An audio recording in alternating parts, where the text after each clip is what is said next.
not only Friday, but it's the last Friday and the last day of 2021. And this, of course, is our last podcast of 2021. When we come back after the start of the new year, that will enter our third year of doing this podcast, our 2-year anniversary. Jer, how you doing today? Hey, Happy New Year. Almost Happy New Year. Yes, not only Happy New Year, but also congratulations on the birth of your third, a little daughter, and my 6th grandchild. So 2021, which may not have been a good year for a lot of folks, was a good year for us, wasn't it? Absolutely. Absolutely. Okay, so let's get right into it. We did a poll, and there are 2 things that I would like to talk about at the end of the year. The first is politics. I mean, just where exactly does Joe Biden stand? I read the polls very carefully, but I trust ours, more than anyone else. And so I do want to talk about that.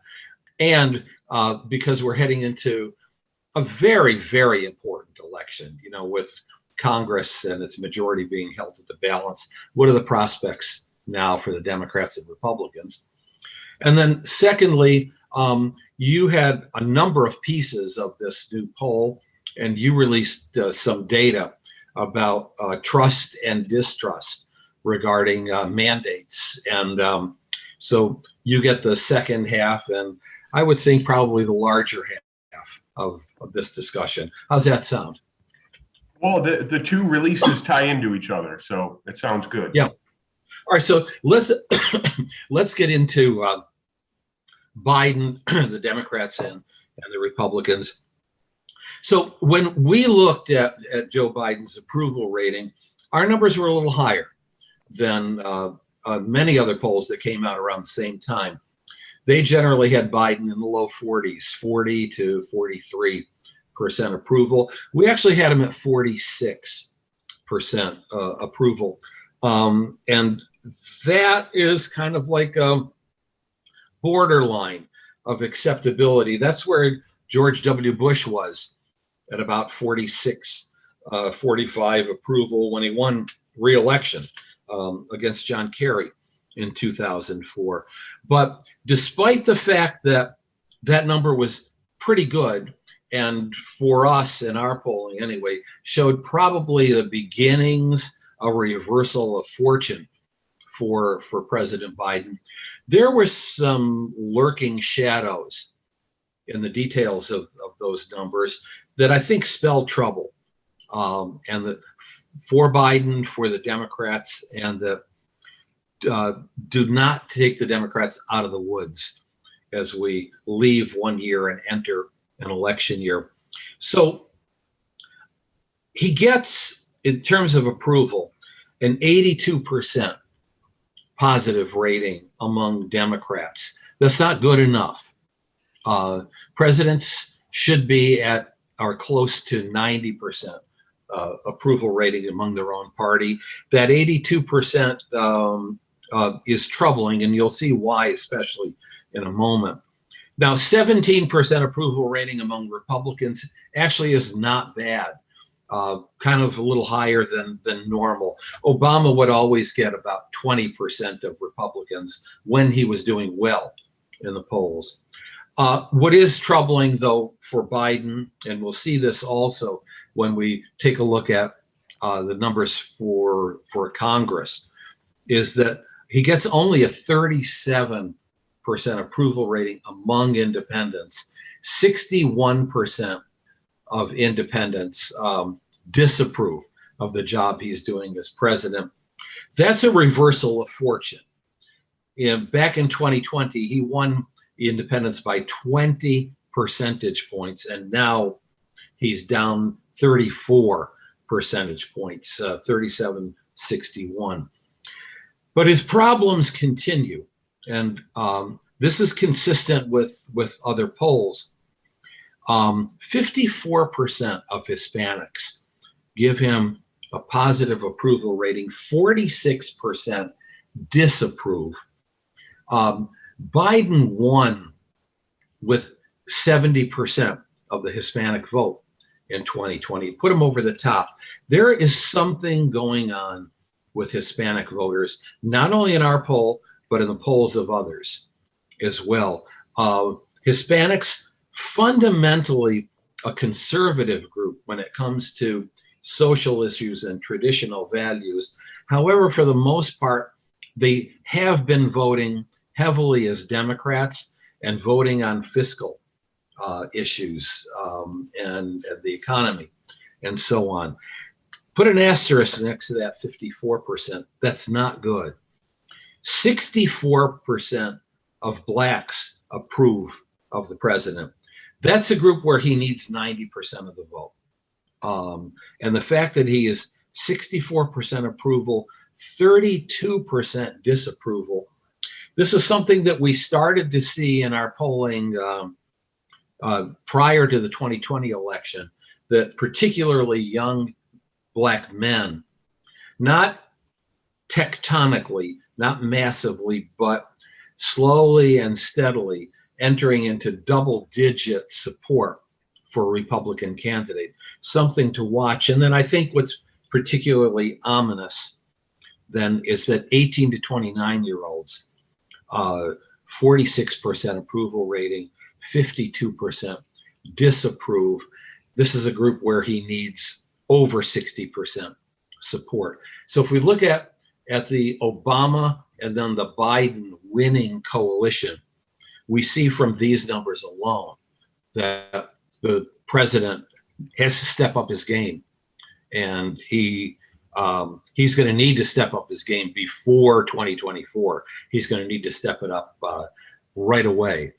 Let me end the polling side of things by saying, at this point in time, in another question, voters said that they prefer that Republicans hold a majority in Congress. 46% say that they prefer a Republican majority, 43% a Democratic majority. And let me tell you, as I noted in our news release when we released these numbers late last week, that normally when we get into these national numbers, Democrats need to have a 5-point advantage for them to hold on to what they have. The fact that they are at a 3-point disadvantage tells me that Republicans are poised to pick up perhaps a significant number of seats. I'll end on this note. How do independents stand? 45% want a Republican majority. Only 27% want a Democratic majority. That's even worse than the president is doing in his approval rating. Hispanics are evenly split. 44% want a Democratic majority, 45% a Republican majority. And very troubling, 69% of blacks want a Democratic majority, but 21% say they want a Republican majority. Those are pretty ominous numbers as we move forward. What do you think? Wow, that's some pretty comprehensive analysis. The thing that sticks out, the two things that stick out to me are the independents and the Hispanics. Yeah. And the point that you made that Hispanics are fundamentally a conservative group. They strong Catholic background, traditional. We've been hearing over the past few years, don't call them Hispanics anymore, call them Latinx. I've been corrected a couple times recently. I just did a little online search to see, what's going on here with the Latinx. Pew Research did a poll of Hispanic Americans and found that something like 90% don't even use the term. So this is a 2%. 2% use the term.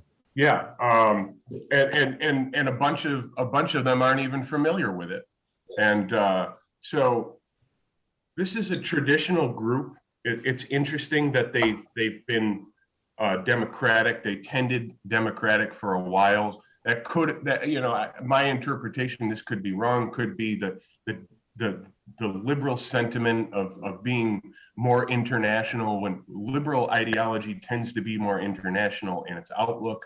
And of course, many of these voters still speak Spanish. And of course, the Spanish language is huge in the Western Hemisphere. So there's that connection to just beyond America. But now maybe it looks to be, for the moment, that they're focusing more nationally in their orientation, and they're aligning with conservatives and the Republicans, and the data is showing that. I do think a lot of it has to do with the culture wars.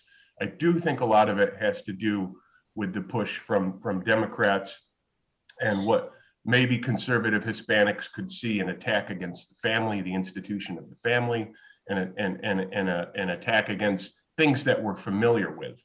And so, you know, there's that part of it. And then the independents, in our polling, the independents are looking a lot more like Republicans.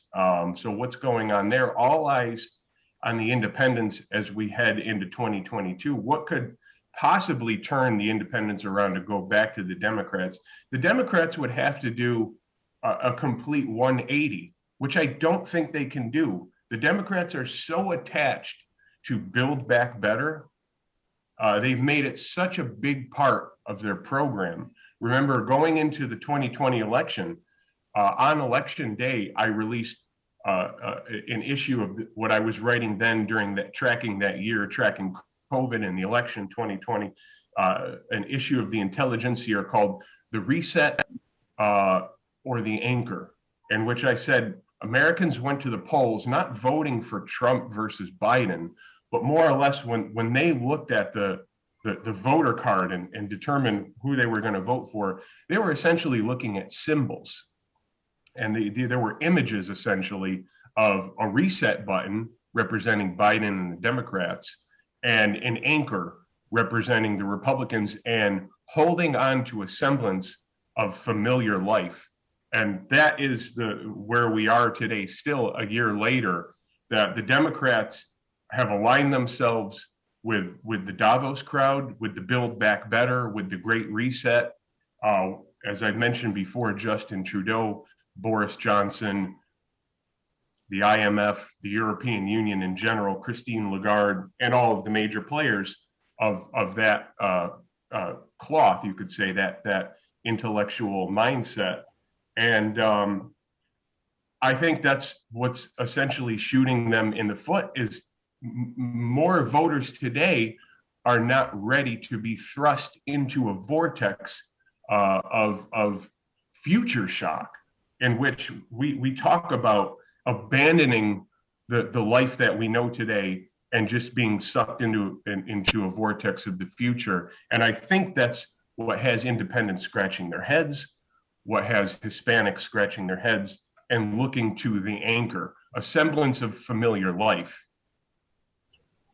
I think that's a very good analysis, and I think that the Republicans hold the mantle, as they have for a while now, but hold the mantle of anti-elite, just as the Democrats identify as the elite and identify themselves that way. Just a couple of comments about Hispanics. I think there's something else going on here, and we have to recheck the numbers.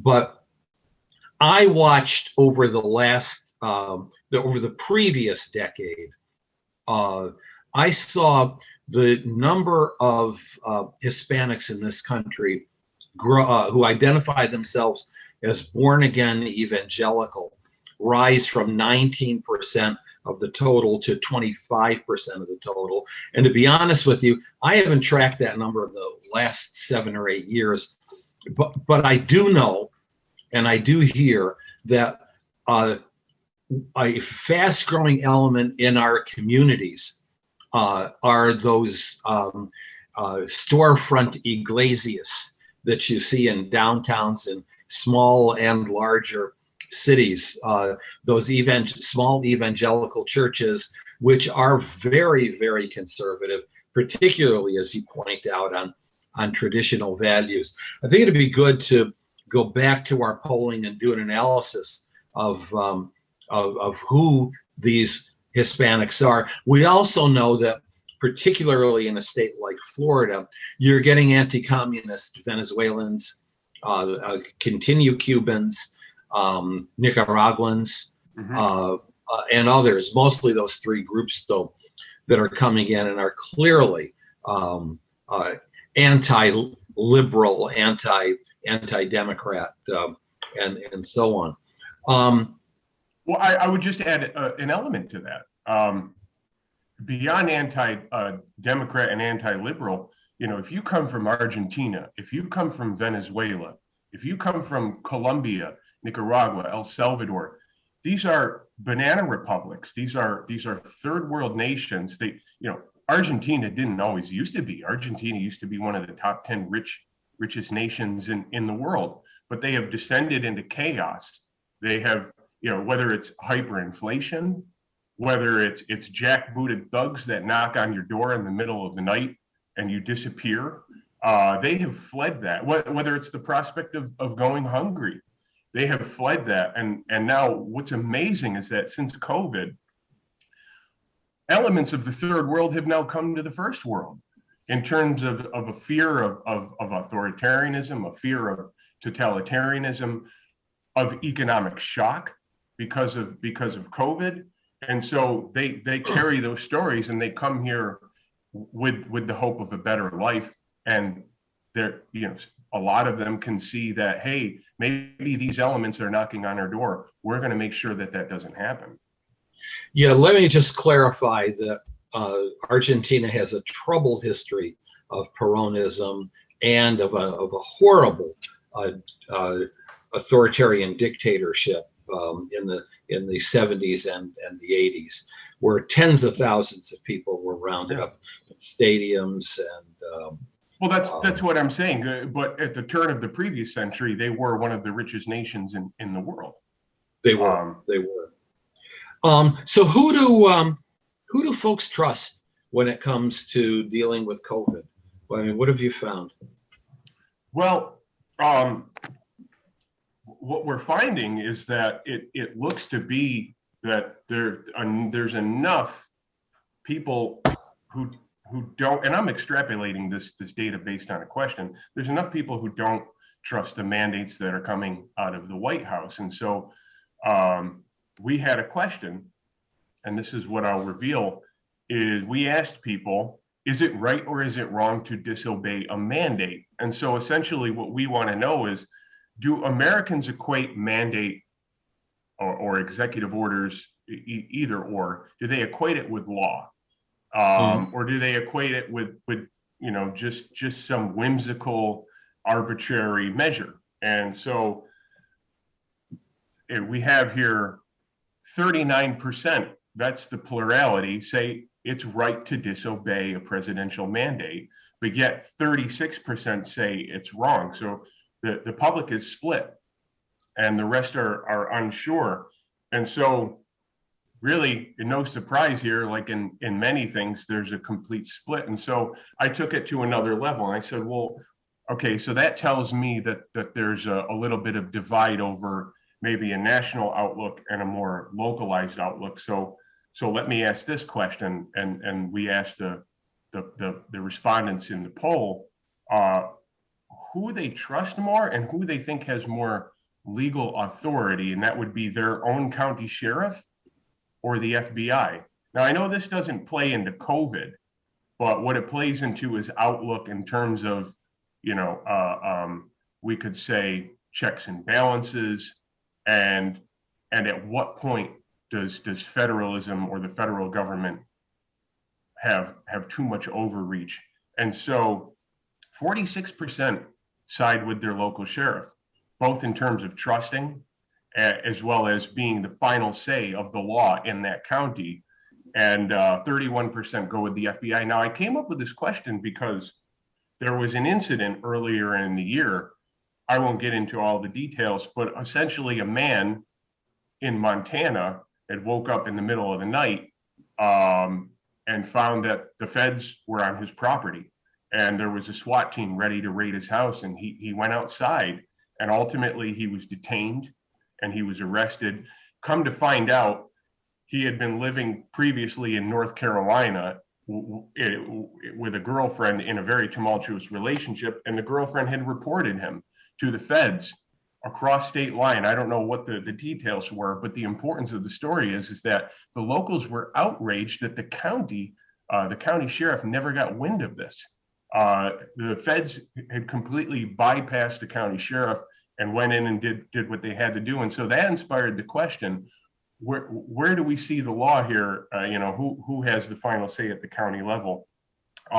Finally, one other question that I think can give us at least a sense of where things are headed as we get into 2022, the question of national mandates, more specifically the COVID-19 vaccine. We asked the respondents, is this more of a personal choice? Is this up to each and every individual to decide what they want to do? Or do you agree that the government should mandate the COVID-19 vaccine to Americans? And overwhelmingly, 53% of the voters opt for personal choice, over 1/3, 33%, who say government mandates. Now, obviously, there are people in the 53% who have received the vaccine and they wanted to get the vaccine and they think it's good, but to them, that doesn't mean it should be forced on others. So as we stand today, almost 2-1, 53% of Americans side with personal choice over government mandates. And I believe that as we go into 2022, we may have reached the tipping point, meaning that if this month or next month or in the coming months, there's a greater push to get the rest of the population vaccinated through mandates, you're going to see greater pushback from the public. I'm going to say one more thing. Most age groups side with personal choice 2-1, with the exception of those older than 65. And then looking at those with college degrees, 55% side with personal choice. So this isn't just a Republican thing. It's Republicans, it's independents, it's those younger than 65, it's those college educated. If President Donald Trump had issued mandates or a mandate, would Democrats have obeyed it? That's a or wonderful would they question. considered it an overreach? What's that? That's a wonderful question. And it's too bad that the Operation, well, we could say this, Operation Warp Speed was in existence for about a month and nearly 20 million Americans went to get vaccinated. It's a question is, those 20 million, were they mainly Democrats or was it about even? Let's store this and consider asking it the next time we go around, because we do know that former President Trump did announce that he'd gotten a booster shot and that he's taking flack, no numbers yet, but he's taking flack from conservatives and being charged with selling out on that. And that's a troublesome theme throughout the 2 years we've been doing this about just the hyperpartisanship. We used to be able to ask, is the country heading in the right direction or is it off on the wrong track? And we'd get a sense from that. Today, you can count on Democrats saying right direction, Republicans saying wrong track. When Trump, and then previous to that, George W. Bush were president, it was the flip side. If my guy's in, things are good. If my guy's out, things are bad. In any event, why don't we end on that theme? I think a lot of useful information. We're going to be releasing bits and pieces of this poll as we go on into the future. But 2 years we've been doing this. Happy New Year to you and your family and to everybody else who's stayed loyal and watching, and to new viewers as well. Oh, thank you so much for tuning in. We have 98 episodes, more to come. And on the release of future data, we've got a library of data. I've got questions on the future in terms of the fourth industrial revolution, the Great Reset, where some of the biotechnology wants to go and where the public stands behind that. And then, of course, we have your classic questions on religion, and the numbers are fascinating. So we look forward to releasing those as well. Have a good day. Bye-bye. Happy New Year.